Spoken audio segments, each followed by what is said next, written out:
Rakyat tengah susah, boleh noh kerajaan naikkan lagi cukai? Selagi ku bernyawa, ku perjuangkan segalanya. Assalamualaikum guys. Kita kembali kepada penerangan berkaitan dengan bajet 2024 yang dibentangkan beberapa hari lepas oleh Menteri Kewangan. Dalam video ni aku nak cerita pasal cukai. Kecohlah sehari dua ni berkaitan dengan cukai naik 8%, salam 8% oleh netizen-netizen. Sebelum aku nak pergi kepada poin utama iaitu kenaikan daripada 6% kepada 8% cukai, kita kena faham dulu apa asas sebenarnya bagi bajet 2024. Fokus dan asas utama bagi bajet 2024 adalah nak mengurangkan kesenjangan antara golongan maha kaya kepada golongan termiskin di negara kita. Caranya adalah kita kena agihkan semula kekayaan yang ada pada orang-orang yang kaya kepada orang yang kurang kaya.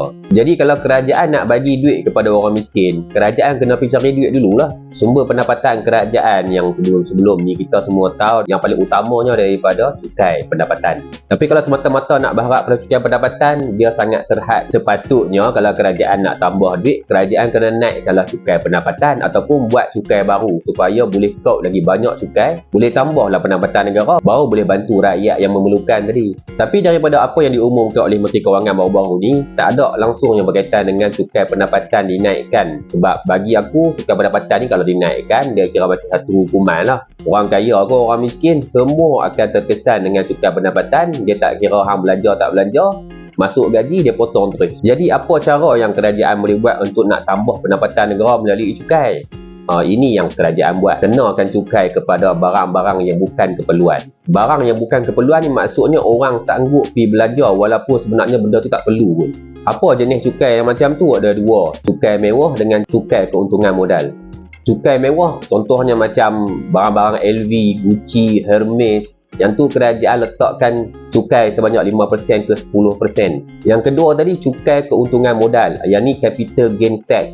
Di mana benda ni hanya kena kepada orang yang main pelaburan hartanah, pelaburan saham. Itu pun bermula 1 Mac tahun depan baru start kena 10%. So apa kaitannya dengan 6% naik kepada 8% ni? Hak ni yang kita kena faham betul-betul supaya kita tak salah faham dan kita tak kelihatan macam orang yang tak mengkaji dan orang yang tak membaca. Peningkatan 6% ke 8% tadi dia memang ada kaitan yang aku sebutkan tadi. Sebab apa?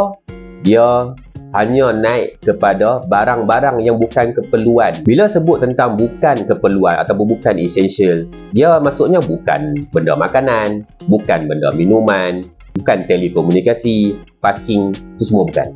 Servis yang bukan essential ni macam karaoke, macam tengok wayang, macam pergi menginap di hotel-hotel. Hak tu kita sebut sebagai bukan keperluan. Dia tak ada kena mengena dengan keperluan asas marhin-marhin dan rakyat biasa.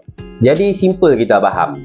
Kalau hang pergi beli LV, hang pergi beli Hermes, hang pergi melancong, hang pergi menginap di hotel, hang pergi lepak di karaoke, kelab-kelab malam dan sebagainya, tak apalah kalau kerajaan cas lebih sikit daripada 6%, jadi 8% lepas ni bagi kepada orang miskin dan orang yang lebih memerlukan. Itulah sebenarnya yang dimaksudkan dengan kenaikan servis tax 6% menjadi 8%. Jadi kalau hangpa suka dengan video ni, hangpa tolong like, hangpa tolong share bagi ramai orang lebih faham lagi. Jangan baca sumber-sumber yang tak betul, dengar sumber-sumber yang tak betul.